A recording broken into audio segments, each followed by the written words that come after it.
Selamat pagi Bapak Ibu semuanya. Hari ini kita untuk pertemuan kedua ya mata kuliah kita Business Plan and Product Development. Jadi kita untuk pertemuan kedua ini akan bahas mengenai pemahaman penelitian pasar. Untuk sebagai pendahuluan saja bahwa tujuan dari penelitian pasar itu untuk mengidentifikasi kebutuhan konsumen dan peluang yang ada di pasar. Ini artinya bahwa kita melakukan understanding dari market, dari konsumen kita, agar kita bisa merumuskan strategi yang tepat dan inovasi produk sesuai dengan permintaan dari konsumen. Dari analisis pasar ini memungkinkan untuk pengambilan keputusan yang lebih informasional dan mitigasi resiko bisnis. Jadi penelitian pasar ini sangat penting. Karena apa?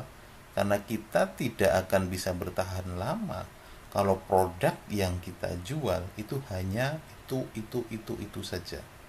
Makanya market research ini sangat penting. Bahkan sebenarnya di prodi bisnis digital kita juga ada satu mata kuliah sendiri yang khusus membahas mengenai market research ini. Nah, kemudian definisinya bahwa kita adalah penelitian pasar, market research itu adalah mengumpulkan, menganalisis dan menginterpretasi data dari pasar. Jadi kita melakukan survei, melakukan wawancara terhadap banyaknya konsumen atau pemakai atau mungkin siapa saja lah yang kira-kira tahu mengenai produk kita. Kita tanyakan di situ. Kita lakukan wawancara agar kita mengetahui dan mendapatkan masukan dari mereka. Nah,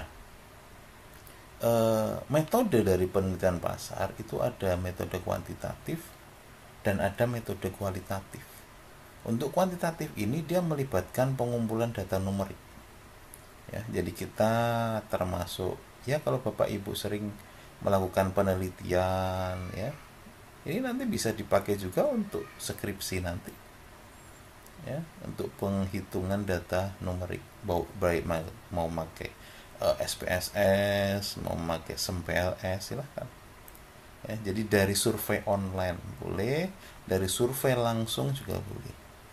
Nanti konsumen kita tanyakan mengenai produk kita, apa kelebihannya, apa kekurangannya, apa masukannya, apa yang perlu ditambahkan, apa yang perlu dikurangin, sehingga kita akan tahu nilai kepuasan dari konsumen terhadap produk yang kita punyai itu bernilai berapa, kuantitatif dari Likert dari 1 sampai 4. Nah, untuk metode kualitatif sendiri dia akan berfokus pada pemahaman mendalam mengenai perilaku dan pengalaman konsumen setelah mereka memakai produk kita.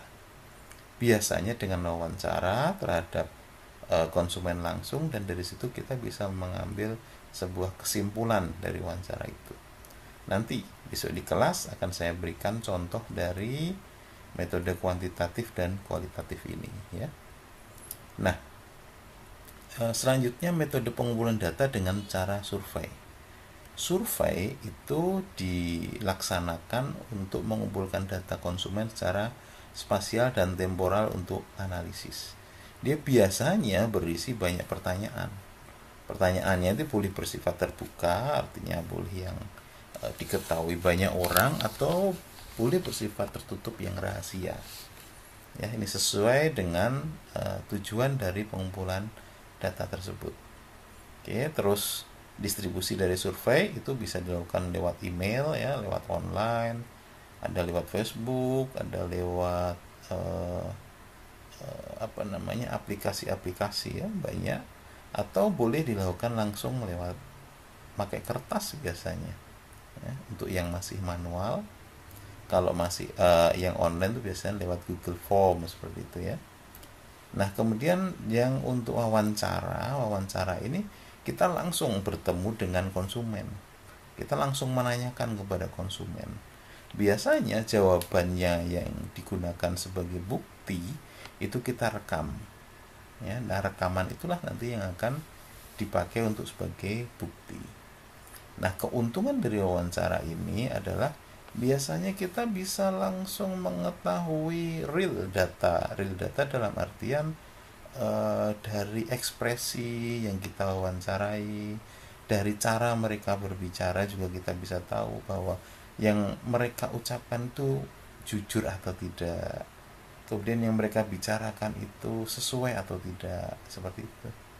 Saya biasanya kalau dengan yang tadi, yang dengan survei, dengan pertanyaan, dengan mengisi angka 1, 2, 3 kepuasan, itu biasanya masih masih masih tidak terlalu jelas seperti itu. Nah, untuk fleksibilitas dari metode ini, penggunaan wawancara biasanya lebih fleksibel dalam pertanyaan, ya. Nah, sesuai dengan respon dari responden. Kalau respondennya misalnya menjawab, wah saya suka dengan produk ini, nah, kita bisa masuk ke pertanyaan selanjutnya. Kenapa? Apa yang disukai? Itu apa yang disukai ke depan, maunya ada ide apa ke depan biar lebih disukai lagi. Atau mungkin jawabannya misalnya saya tidak suka yang ini. Oh, emang yang tidak suka apanya, kenapa bisa tidak suka? Jadi kita bisa langsung bisa menemukan solusi bahwa oh ternyata produk kita kurangnya di sini dan produk kita ternyata perlu diinovasi seperti apa dari wawancara tadi, ya. Oke, kemudian ada metode lagi namanya metode focus group discussion, misalnya FGD. Ini adalah diskusi langsung bareng-bareng gitu bersama, seperti rapat seperti itu, yang digunakan untuk mengumpulkan pendapat dan wawasan dari konsumen. Jadi kita berdiskusi, nanti ada moderatornya, rame-rame seperti itu. Jadi boleh saling berdiskusi di situ, saling berbeda pendapat juga boleh, ya. Kemudian saling, oh saya sukanya A, oh enggak saya enggak suka A, saya sukanya B. Jadi di situ langsung bareng dalam diskusi bareng-bareng itu. Oke. Kemudian ada proses analisis kebutuhan konsumen. Nah, kita meliputi identifikasi, pengumpulan data, analisis temuan, serta merumuskan rekomendasi berdasarkan kebutuhan konsumen. Nah, nanti besok akan saya beritahukan contoh dari sebuah studi kasus, ya. Jadi nanti kita akan coba untuk melakukan FGD ini di kelas mengenai satu produk. Oke, besok kita coba, ya. Nah, kemudian teori hierarki kebutuhan Maslow. Nah, dari teori Maslow ini menjelaskan bahwa hierarki kebutuhan mulai dasar hingga pencapaian aktualisasi diri melalui 5 tingkat. Nah, nanti bisa diaplikasikan dalam sebuah riset untuk membantu bisnis kita biar produk kita bisa sesuai dengan harapan dari konsumen. Kalau konsumen yang sebelah A misalnya, ternyata dia suka terhadap produk A. Kalau konsumen yang B mungkin sukanya dengan produk B, ya. Jadi kemudian kita akan tahu bahwa produk A itu sebaiknya dibuat misalnya sepertiga saja. Produk B berhubung terlalu banyak konsumen yang senang, kita bisa membuatnya lebih banyak, mungkin seperti itu, ya. Kemudian ada penerapan di marketing. Jadi bagaimana strategi pemasaran yang efektif itu harus mempertimbangkan tingkat kebutuhan dari konsumen. Nah, ada segmentasi pasar. Segmentasi pasar itu yang saya beritahukan tadi. Kita harus tahu segmen dari pasar kita. Segmen A yang menyukai produk A seperti apa. Contohnya gini. Kalau kita punya HP, punya produk HP, kita segmentasi dulu. Segmentasi contohnya banyak anak-anak kecil yang suka main game mungkin. Nah, jadi kita mungkin di situ lebih jualan ke yang RAM-nya besar, biar bisa semua game-game yang bagus-bagus bisa masuk di situ. Atau mungkin kita punya segmentasi pasar orang yang suka foto. Nah, mungkin RAM-nya biasa aja, tapi dalam segi fotonya, dalam segi gambarnya kita buat yang sangat jernih, sangat bagus. dan di dalamnya kita taruh aplikasi yang untuk edit-edit foto mungkin. Ya, bagi orang yang suka segmentasi pasar, yang suka jalan-jalan, suka ngevlog, nah kita kasih di situ yang apa namanya, kapasitasnya yang besar, yang 500 giga misalnya, yang 1 tera misalnya, karena biar mereka lebih bisa menyimpan banyak video yang mereka hasil ngevlog, mungkin seperti itu. Jadi itu fungsi dari segmentasi pasar, ya. Kemudian ada penentuan target pasar. Nah, setelah segmentasi tadi, kita bisa memilih target pasar kita seperti apa. Atau misal kita buat usaha motor misalnya, motor yang cewek-cewek, nah mungkin dia sukanya yang unyu-unyu, ya, yang bentuknya lucu, motor bentuknya lucu. Atau bapak-bapak misalnya, segmentasinya bapak-bapak, mungkin mereka suka motor-motor yang mogi-mogi, ya, yang besar-besar, yang gagah mungkin. Atau mungkin segmentasinya yang anak muda, mereka mungkin suka motor yang anak muda itu suka yang dimodif-modif, yang gampang dimodif, ya. Atau mungkin yang segmentasinya para pekerja, mungkin mereka sukanya produk yang motor yang penting irit deh, tampilan itu nomor 2, yang penting 1 liter bisa 60 kilo. Nah seperti itu, ya. Jadi tergantung dari segmentasi pasar, kita akan bisa menentukan target dari pasar kita. Nah kemudian kita ada pemetaan posisi produk. Pemetaan posisi produk itu teknik untuk memvisualisasikan posisi produk dalam pikiran konsumen dibandingkan pesaing dengan sebuah diagram. Oke. Nah strategi dari penempatannya mencakup diferensiasi produk untuk menunjukkan keunggulan kompetitif yang menarik bagi konsumen target. Jadi kita harus real dalam memetakan posisi produk kita. Oke. Kemudian kita juga mempelajari mengenai perilaku konsumen. Di situ terdapat yang namanya faktor sosial. Faktor sosial itu seperti keluarga, teman, dan pengaruh kelompok. Ini sangat kuat. Contohnya tadi itu, kita tahu bahwa di produk motor misalnya, ada namanya faktor sosial itu, kalau bapaknya senangnya Honda, maka biasanya anaknya juga dibelikan Honda. Kalau bapaknya senangnya Yamaha, maka anaknya juga dari kecil, dari SMA mungkin, motor pertamanya pasti belinya Yamaha.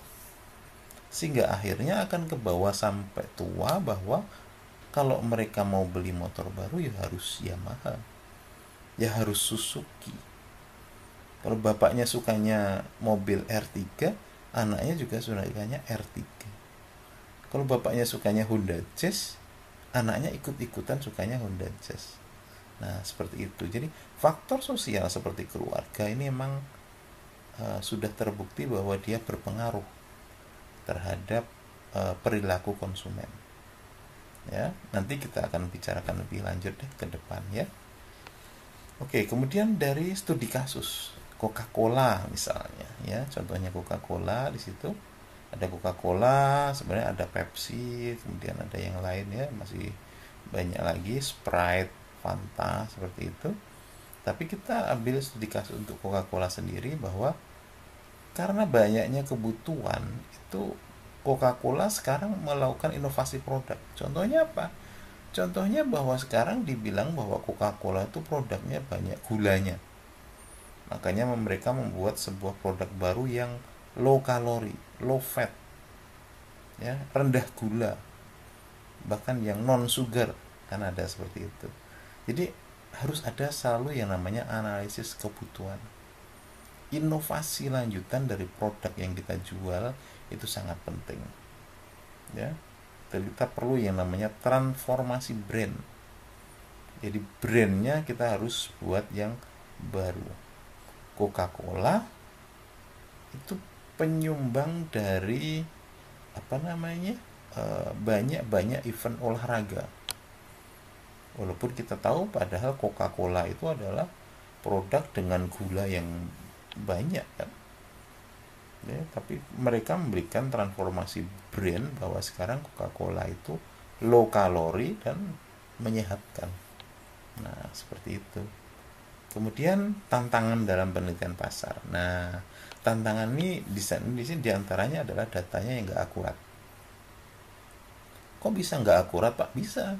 Kayak contohnya tadi, waktu kita melakukan penelitian pasar dengan menggunakan survei, bisa jadi orang yang mengisi itu sembarangan. Nah, itu bisa jadi. Bisa jadi dia yang penting, apalagi kalau kita melakukan survei dengan imbalan, misalnya orang yang melakukan survei dikasih uang 20.000. Nah, biasanya mereka jawabnya bagus-bagus. Jadi nanti hasilnya menjadi bias. Nah, hasil yang bias ini akan mempengaruhi dari hasil penelitian. Nah, maka oleh karena itu kita harus mengetahui beberapa hal yang penting dalam penelitian pasar itu, yaitu kita harus tahu populasinya berapa sehingga kita bisa menentukan sampelnya juga berapa. Oke. Nah, ini adalah kesimpulan dari pertemuan kedua kita, yaitu bahwa penelitian pasar itu adalah persoalan utama dalam sebuah perusahaan sebenarnya. Karena penelitian pasar itu perlu untuk dilakukan terus-menerus. Kita harus melakukan inovasi itu berdasarkan dari penelitian pasar. Kita tidak bisa melakukan inovasi hanya ya terserah kita, nggak bisa. Kita harus melakukan penelitian pasar, hasilnya apa yang disukai oleh konsumen, apa yang tidak disukai konsumen, baru kita membuat inovasi produk. Oke, ya mungkin itu penjelasan awal dari apa yang akan kita bicarakan besok pagi ya untuk perkuliahan kita. Oke, sekian dulu. Terima kasih. Selamat pagi.